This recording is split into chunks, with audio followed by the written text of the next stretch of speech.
The sound came first. A terrible roar, louder than thunder, shook the woman awake. She opened her eyes and saw fire through the broken glass of the cockpit. Her ship was gone. The metal walls were twisted, wires were hanging down, and smoke filled the air. She tried to breathe, but the air was heavy, full of dust and ash. Her name was Claire, and she was alone. At least she thought she was. She pushed herself up, her body shaking from the crash. Every bone hurt and blood ran down her arm. When she looked around, she saw nothing but sand, stone, and endless sky. The planet was dead, empty and silent. The only sound was the weak crackle of fire from the wreck. Then she saw movement. Not far from her, half buried under broken metal, something was alive. It was not human. The shape was tall, the skin dark and ridged, the eyes glowing faintly in the smoke. For a moment, Claire froze. Her heart raced. This was not from her crew, not from Earth. It was an alien. The alien groaned and tried to move, but its leg was trapped under a heavy piece of wreckage. Claire could have run, could have left it there to die, but instead she stepped closer. She didn't know why. Maybe it was fear. Maybe it was pity. Or maybe it was the thought that she was truly alone here. And even a stranger like this was better than nothing. She grabbed a broken pipe and used all her strength to push the wreckage aside. The alien roared in pain but pulled itself free. For a second, it looked at her with sharp, glowing eyes. Claire stepped back, ready for it to attack, but it didn't. Instead, it touched its wounded leg and then looked at her again. It was as if it understood that she had saved its life. The silence between them was heavy. Claire didn't know what to say, and the alien didn't speak her language. They just stared at each other, both breathing hard, both broken by the crash. The sun above was burning hot, and already Claire felt weak. She looked at the alien and then at the wreck.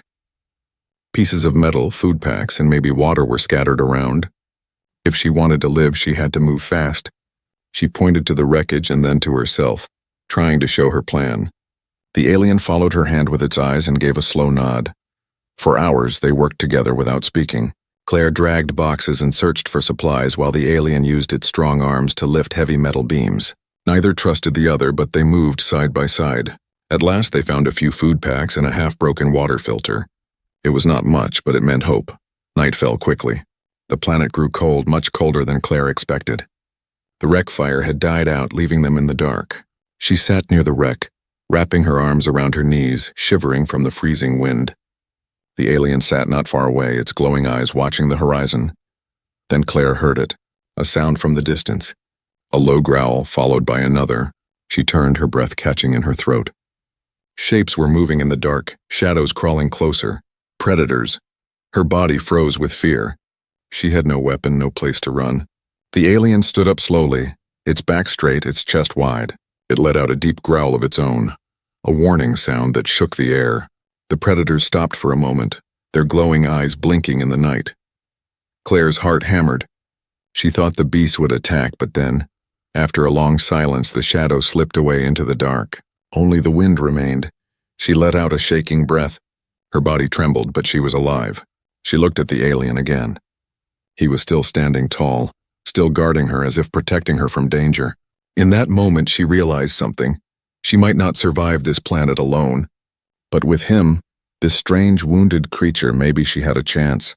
The night was cold, but the thought gave her a spark of warmth. And so began the story of two strangers, trapped on a deserted planet with nothing but fear, hope, and the need to survive. The morning sun rose over the broken ship. Its light was sharp and hot, burning the sand and stone around them. Claire's eyes opened slowly. She had barely slept. The cold of the night still clung to her body, but the heat of the day was already pressing down. Her lips were dry and her stomach twisted with hunger. She turned her head and saw the alien. He had not moved all night. He sat tall, his glowing eyes half closed like a guard watching the horizon. His chest rose and fell in slow, steady breaths. Claire studied him for the first time in daylight. His skin was dark, rough, almost like stone, but his face was strangely calm. Not human, but not the monster she had feared either. When he noticed her watching, he blinked and gave a slow nod. It wasn't a smile, but it was something. Claire stood, her legs weak, and pointed to the broken wreck. They needed food. They needed water. They needed tools, weapons, anything to survive. The alien rose as well, limping slightly on his injured leg. His strength was great, but the wound slowed him. The two walked to the wreck. Without words, they began their work again. Claire opened metal containers, searching for supplies, while the alien lifted heavy beams that blocked the path. At one point, a broken piece of steel nearly cut through Claire's arm. She gasped, pulling back in fear, but the alien reached out and stopped the sharp edge with his bare hand. Blood dripped down his palm, but he pushed the beam aside and looked at her firmly, as if telling her not to be afraid. It was strange. They did not share a language, yet they were beginning to understand each other. By noon, they had collected a small pile of food packs, 2 working lights, and 1 half-broken water filter. It wasn't enough, but it was a start. Claire's throat ached for water. She filled the filter with dirty liquid from a melted ice pocket near the crash. The machine sputtered and hummed before giving a slow drip of clean drops. She lifted it to her lips and drank. It was the sweetest water she had ever tasted. The alien watched her, then pointed to his chest. Claire hesitated for a moment, but then handed him the filter. He drank too, letting the drops roll down his rough skin. For a brief second, she thought she saw relief in his glowing eyes, but the peace didn't last. That afternoon, they heard movement again. The predators had returned. Claire froze, her eyes wide, as 2 dark shapes crept closer, circling the wreck. Their bodies were long, their teeth sharp, and their eyes glowed like fire. The alien growled, lowering himself into a fighting stance. He picked up a jagged metal rod, gripping it like a spear. Claire looked around desperately. She had nothing, no weapon, no strength to fight. Her heart pounded as one of the beasts leaped forward. The alien struck fast. His rod hit the creature's side, and it cried out, twisting back into the shadows. The second beast lunged for Claire. She screamed, stumbling back, but the alien stepped in front of her, shoving the rod forward. The creature snapped its jaws, barely missing his arm. He roared, pushing harder until the beast retreated, hissing with rage. The predators lingered for a long moment, their glowing eyes fixed on the 2 survivors. Then slowly they backed away into the distance, disappearing behind the rocks. Claire fell to her knees, her chest heaving. She had never felt so close to death. She looked up at the alien, who still stood tall, the metal rod shaking in his hand. His body bled from fresh cuts, but his gaze was firm. She whispered, "Thank you," though she knew he couldn't understand. But maybe he did. He touched his chest again, then pointed at her and gave a single nod. That night they built a fire from scraps of wire and cloth. The flames danced weakly, but it gave them light and warmth. Claire sat near it, hugging her knees. The alien sat across from her, his face glowing in the firelight. For the first time, she didn't feel entirely alone. They still couldn't speak, but she tried anyway. She pointed at herself and said, "Claire." Then she pointed at him, waiting. The alien tilted his head, silent for a moment, then made a sound, low, rough, almost like a growl. "Rakor," Claire repeated softly. "Rakor." The alien blinked, then gave a slow nod. For the first time, his lips curved slightly. It wasn't quite a smile, but it was close. And so, on that dead planet under the burning stars, 2 survivors, 1 human, 1 alien, became uneasy allies. They had no idea what tomorrow would bring, but tonight, for the first time since the crash, they had a fragile spark of hope. The 3rd day after the crash began with silence. The fire had burned out, leaving only ash and black smoke curling into the pale morning sky. Claire opened her eyes and felt the cold stone beneath her. Her body ached, her lips cracked from thirst, and her stomach twisted with hunger. Still, she forced herself to rise. Rakor, the alien, was already awake. He stood near the wreck, his glowing eyes scanning the horizon like a soldier on guard. His wounded leg was still weak, but his body carried a strength that seemed endless. When Claire walked closer, he gave a small nod and then pointed toward the mountains in the distance. Claire followed his gaze. Tall cliffs rose like jagged teeth against the horizon. They looked dangerous but also promising. Maybe caves, maybe water, maybe shelter. She nodded. If they stayed near the wreck, the predators would return. They needed a safer place. With what little supplies they had, 2 food packs, the broken filter, and a sharp metal rod, they left the crash site behind. Claire felt fear in her chest, but also a strange sense of trust. Walking beside the alien, she no longer felt completely helpless. The climb was hard. The sun burned hot during the day, and the rocks cut their hands and feet. At one point, Claire slipped on loose gravel, nearly falling down the slope, but Rykor caught her wrist, holding her firmly until she steadied herself. His grip was strong but gentle. She whispered, "Thanks," knowing he couldn't understand, but he gave a short grunt that almost sounded like understanding. By late afternoon, they reached the base of a cliff. A dark opening yawned in the stone wall, a cave. Cool air drifted out of it, carrying the smell of damp earth. Claire's heart lifted. Shelter, maybe even water. Inside, the cave glowed faintly with light. Claire blinked in surprise. Strange plants grew along the walls, their leaves wide and their roots glowing softly like green fire. She reached out to touch one, and the leaf pulsed faintly, alive with energy. Rykor stepped forward and plucked one of the glowing roots. He pressed the liquid from it onto his injured leg. Claire watched as the wound slowly stopped bleeding. The alien looked at her and then offered her a piece. She hesitated, then tasted it. The root was bitter, but warmth spread through her body. The pain in her arm eased. Hope returned. The planet wasn't just death. It also had secrets that could help them survive. They explored deeper, their lights cutting through the shadows. The cave twisted like a labyrinth. Strange symbols were carved on the stone walls, worn by time but still visible. Claire stopped, her heart racing. Someone had been here before she touched the carvings. They weren't human. They were alien, sharp lines mixed with circles and strange shapes. Rykor looked at them too, his face unreadable. He traced the symbols with his clawed fingers, almost like he recognized them. Then he turned away, his body tense. The air grew colder as they walked deeper. Then they found it. Bones, dozens of them scattered across the cave floor. Some small like children, some massive, with jaws full of sharp teeth. Claire's breath caught in her throat. She knelt and picked up a piece. It was dry, fragile, ancient. Whoever lived here once, they had not survived. Rykor stood still, his glowing eyes scanning the remains. For the first time, Claire thought she saw fear in him. His body stiffened and his claws tightened around the metal rod. "Not safe," she whispered, even though she knew he couldn't understand. But maybe he didn't need to. The air itself carried the warning. They built a small fire near the entrance of the cave, too afraid to go deeper. Claire sat near the flames, her mind spinning. Who had carved the symbols? Who had died here? And most of all, what had killed them? The night was long. Strange sounds echoed through the cave tunnels like whispers carried by the wind. At one point, Claire thought she saw movement in the dark, shapes shifting between the stones. She pressed closer to the fire, her body trembling. Rykor sat beside her, his face hard, his eyes glowing brighter than the flames. He held the metal rod across his knees, ready for anything. When Claire shivered, he pulled one of the glowing roots from his pouch and placed it beside her. She chewed it slowly, feeling the warmth return. It was in that moment, between fear and survival, that she realized something. This alien, this stranger she had once feared, was no longer just a companion of chance. He was becoming her protector, and maybe in this world full of death, he was her only hope of staying alive.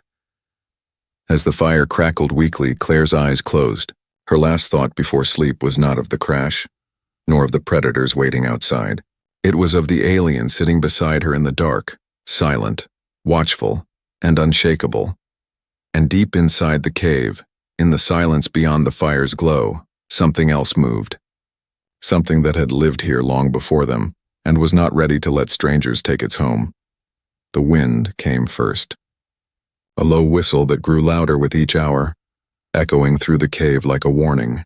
Claire woke from shallow sleep and felt the cold air brush against her skin. The flames of their small fire shivered and almost died. Rykor was already standing at the cave mouth, his glowing eyes narrowed at the horizon. The sky was black, not with night, but with clouds so thick they swallowed the sun. Lightning flashed across the sky, silent at first, then followed by a rumble that shook the stone floor under their feet. Claire stepped closer, her stomach tight with fear. She had seen storms on Earth, but nothing like this. The clouds churned like boiling water, and sand was lifting from the ground, twisting into spirals that cut across the plain. "Storm," she whispered to herself. Rykor turned to her and spoke a harsh sound in his language, pointing to the supplies and then deeper into the cave. His meaning was clear. They had to move, and fast. They gathered what little they had. The water filter, the glowing roots, the broken food packs. Claire hugged them close to her chest as Rykor led the way. The cave twisted downward, narrow and wet. Drops of water fell from the stone ceiling, echoing like soft drums. Behind them, the storm roared louder than it struck. The wind screamed through the cave entrance, tearing at the fire and throwing ash into the air. The ground shook as thunder rolled above them. Claire stumbled and fell, scraping her knees on the stone. The food packs scattered and she scrambled to grab them before the wind pulled them away. Rakor caught her arm and pulled her close, shielding her with his massive frame. For a moment she felt his body heat against her cold skin, and she realized how much bigger, stronger, and solid he was. He was like a wall between her and the storm. Together they pushed deeper until the noise softened. The cave opened into a larger chamber, where pools of water glowed faintly from the reflection of the strange plants. Claire sank to the ground, her chest heaving. Her heart was pounding so hard she could hear it in her ears, but the danger wasn't over. Water began to drip faster from the ceiling. Then it poured. The storm was flooding the cave. Streams of dirty water rushed along the floor, soaking their supplies. Claire gasped and tried to lift the food packs higher, but the water kept rising. Rakor roared something, pointing to the far side of the chamber where a ledge of rock rose above the flood. He grabbed the supplies from her arms and shoved them upward, then lifted her next. She climbed, slipping on the wet stone until his strong hands pushed her from behind, giving her the strength she didn't have. They reached the ledge, their bodies soaked, their breaths ragged. The water below churned wildly, carrying bones and broken rocks through the chamber. Claire stared, horrified. If they had been a moment slower, they would have been dragged under. She pressed against the stone wall, shivering violently. The cold cut through her thin clothes like knives. Her teeth chattered. She hugged her knees, trying to stop the shaking, but it didn't work. Rakor sat beside her, his body steaming faintly from the heat inside him. After a long pause, he spread part of his thick cloak, made from shipwreckage fabric, over her shoulders. Claire flinched at first, but then let it fall around her. The warmth was instant. She leaned closer without meaning to, her body pulled by instinct toward heat and safety. For a long time, they sat in silence, the storm howling outside. The water below raged, but the ledge kept them safe. Claire felt her heartbeat slow. Her eyes lifted to Rakor's glowing ones. He was watching her, his face unreadable but not unkind. She whispered, "Why are you helping me?" Knowing he wouldn't understand, but maybe he did. He pressed his hand lightly to her shoulder, then to his own chest, then back to her. A simple sign, together. Her throat tightened. She turned her face away, but deep inside she felt something shift. Fear was still there, yes, but something else too. Something she couldn't name yet. The storm lasted through the night. Lightning painted the cave walls in sharp flashes. Thunder cracked so loud it made the stone tremble. The floodwater below rose, then slowly sank back, leaving the air heavy with damp mist. When the first light of dawn returned, the storm was gone. Claire and Rakor climbed down carefully. The floor was covered with mud, bones, and shattered stones. The world outside was changed. Trees ripped apart, sand dunes torn into new shapes, the wreck of their ship buried deeper in the ground. Claire stood at the cave mouth, the wind brushing her face softly now. The planet was dangerous, wild, full of death. But she wasn't dead. She was alive, and she knew the reason why. She turned her head. Rakor was behind her, his tall frame blocking the rising sun. For a moment, he didn't look like a stranger. He looked like a partner, and though she didn't say it out loud, a single thought burned in her mind. If we survive this place, it will be because of him. The storm had changed everything. The world outside the cave was broken and scarred, but Claire no longer saw it the same way. For 3 nights she had shared fire, food, and silence with Rakor. At first it was survival. Now it felt like something more. Every day they explored together. Claire carried the filter while Rakor kept the sharp metal spear ready. They moved like 2 halves of a single purpose. She noticed how he always walked a little ahead, placing himself between her and danger. She noticed how he gave her the larger share of food, even though he was bigger and needed more. She never asked why, she already knew. One morning they followed a stream of water that cut across the rocky ground. Claire knelt beside it and filled the filter. She looked up to find Rakor watching her, not with suspicion, but with calm focus. His glowing eyes softened when she smiled faintly at him. She pointed to herself. "Claire," she said again, clear and firm. He tilted his head, then rumbled, Claire. His rough voice almost broke the name apart, but it was close. Her heart jumped. He had spoken her name. In return, she pointed to him. Rakor. He gave a single nod, his lips curving into what almost looked like a smile. For the first time she laughed, soft, tired, but real. It echoed across the barren rocks like a spark of life. That night, by the fire, she decided to teach him more. She pointed to the fire. Fire, he repeated. Fire, she pointed to water. Water, he said. Water. She pointed to herself again. Claire, he tapped his chest with a clawed hand. Rakor. The simple exchange filled her chest with warmth. They were no longer just strangers fighting to survive. They were learning each other's world. But survival was never easy on this planet. On the fourth day after the storm, they heard the predators again. Shadows circled them while they searched for food near the stream. This time there were more. 4 pairs of glowing eyes stalked them from the cliffs. Claire froze, gripping the filter and shaking hands. Rakor growled low and stepped forward, his spear ready. But the beast didn't attack. They followed instead, their movement slow, patient, waiting for weakness. Claire's breath came fast. She wanted to run, but she knew they couldn't outrun hunters. Her eyes darted to Rakor. He turned his head slightly and let out a short grunt as if telling her to stay behind him. For hours the predators followed until at last Claire and Rakor reached the cave again. Only then did the shadows fade into the distance. Claire collapsed near the fire, trembling from fear. Rakor sat across from her, silent, but she saw the strain in his shoulders. He was tired too, she whispered, almost to herself. If you weren't here, I'd be dead already. He didn't understand the words, but when he looked at her, she knew he understood the feeling. That night, Claire couldn't sleep. Her body shivered, but not from the cold. Something else troubled her. Her chest felt heavy, her stomach uneasy. She thought at first it was fear, but it didn't fade even when the fire kept the darkness away. The next morning she felt weak. Rakor noticed instantly. He pressed one claw gently against her forehead, then grunted with concern. He handed her one of the glowing roots, urging her to eat. She chewed slowly, but the strange feeling inside her didn't leave. Days passed. She grew tired faster than before, but her hunger grew sharper. Rakor hunted small creatures and brought them back, tearing the meat with his claws before handing it to her first. Claire refused at first, ashamed that he gave her the better portion, but his glowing eyes were firm. He insisted. She gave in. One evening, as the fire flickered, she pressed a hand to her stomach. It was subtle but real. Something had changed inside her. Something new. Her heart stopped for a moment as the truth formed in her mind. She didn't want to believe it, but the signs were clear. She was not just surviving. She was carrying life. She looked across the fire at Rakor, who was sharpening the spear with calm focus. For a long moment she stared at him, her lips trembling with words she couldn't say. The firelight flickered between them and she thought of the storm, the predators, the glowing plants, and the cave of bones. This planet was death.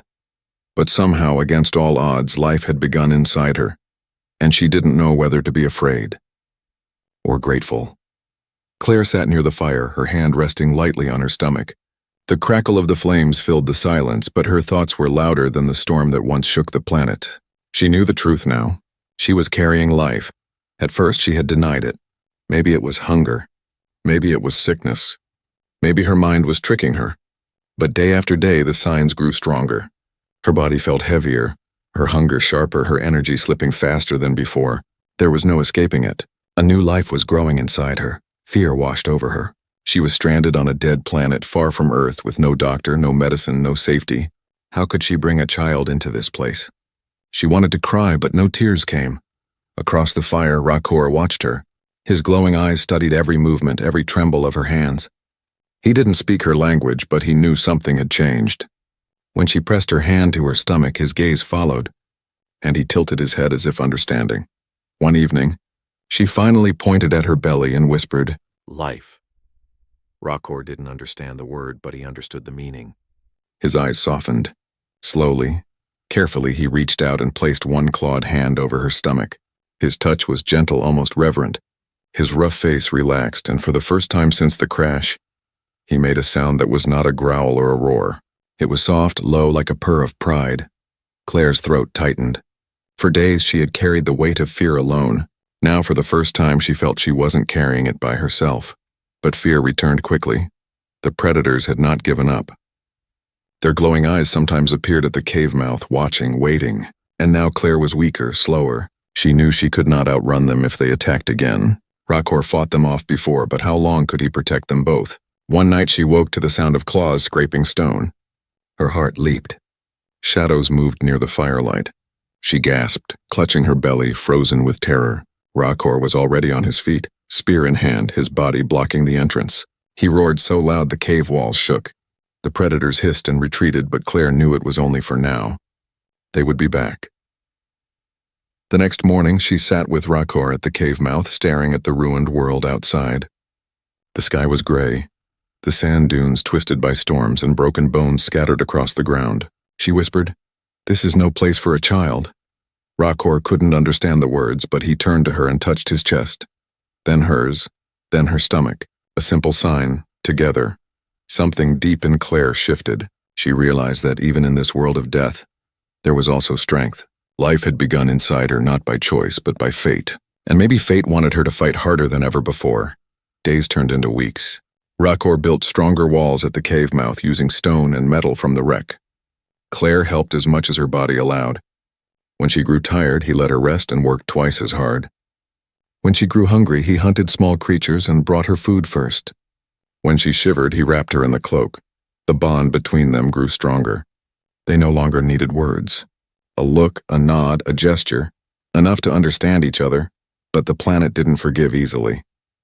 One afternoon, while gathering glowing roots near the stream, they heard the howl of predators again. This time closer, too close. Claire's body froze with panic.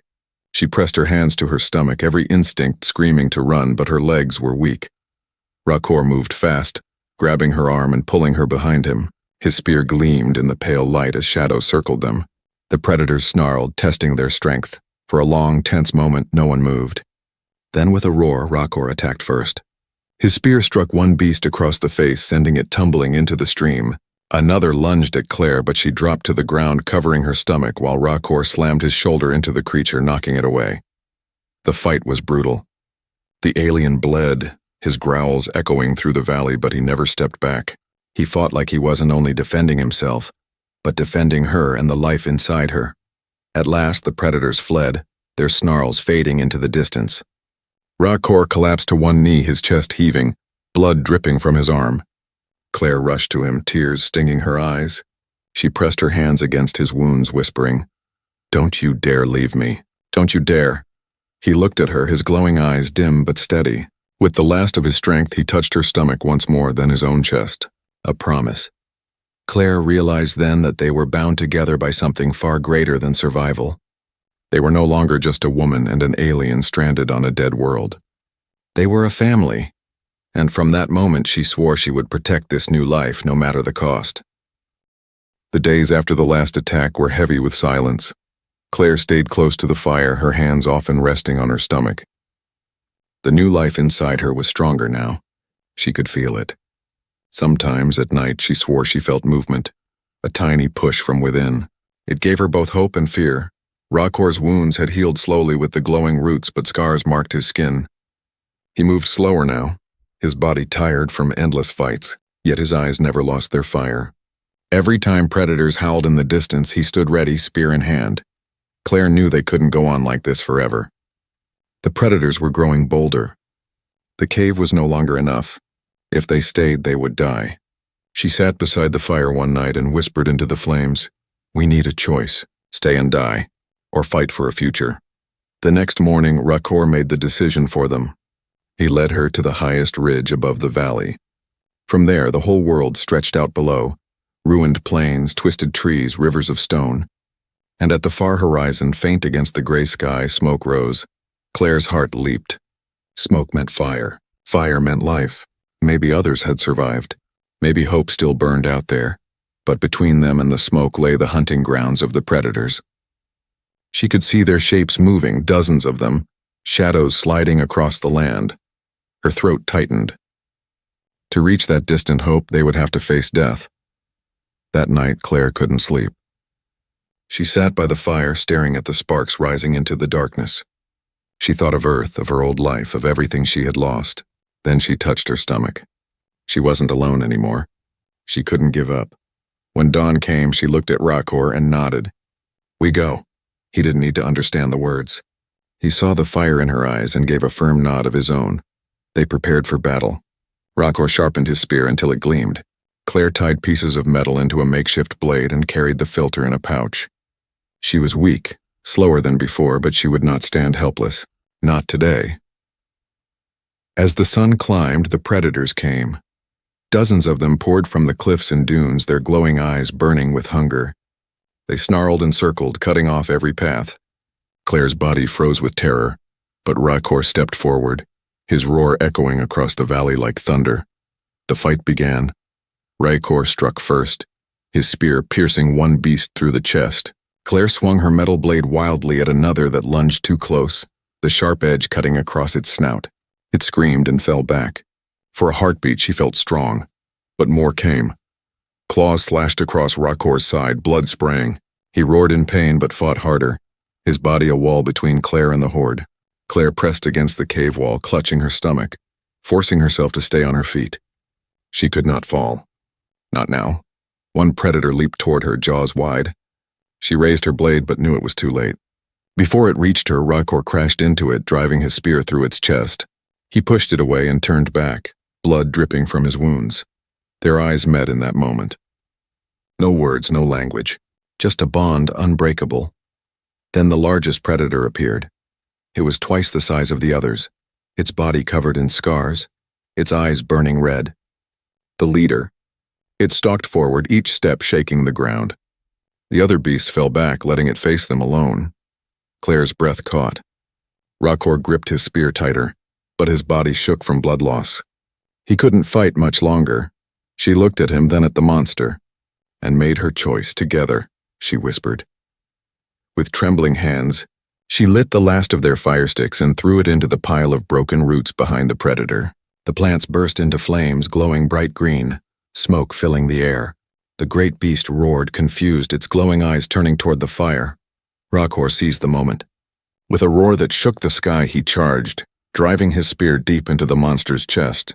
The beast screamed and thrashed, but Claire grabbed a sharp rock and struck two again and again, until the creature collapsed in silence. The valley fell quiet. The predators scattered, their leader dead. The survivors fled into the distance, their glowing eyes fading one by one. Claire fell to her knees, her body trembling. She looked at Rakor. He was bleeding badly, his chest rising and falling in ragged breaths. She crawled to him, pressing her hands against his wounds, whispering, "Stay with me. Please stay." He looked at her, his glowing eyes dim but steady. His hand rose slowly, touching her stomach once more. Then his lips moved, shaping one sound, life. Claire's heart broke and healed at the same time. Tears ran down her face as she held him close. When the sun rose again, the valley was quiet. The predators were gone. The storm clouds had drifted. Smoke still rose on the horizon, calling them forward. Claire stood at the cave mouth, Rakor beside her, weak but alive. She pressed a hand to her stomach, feeling the small spark of life inside. This planet had tried to break them. It had given them storms, predators, hunger, and fear. But in the end, it had also given them something greater. Not just survival. A family. And as they began the long walk toward the distant smoke, Claire knew one thing for certain. Whatever waited out there, they would face it together.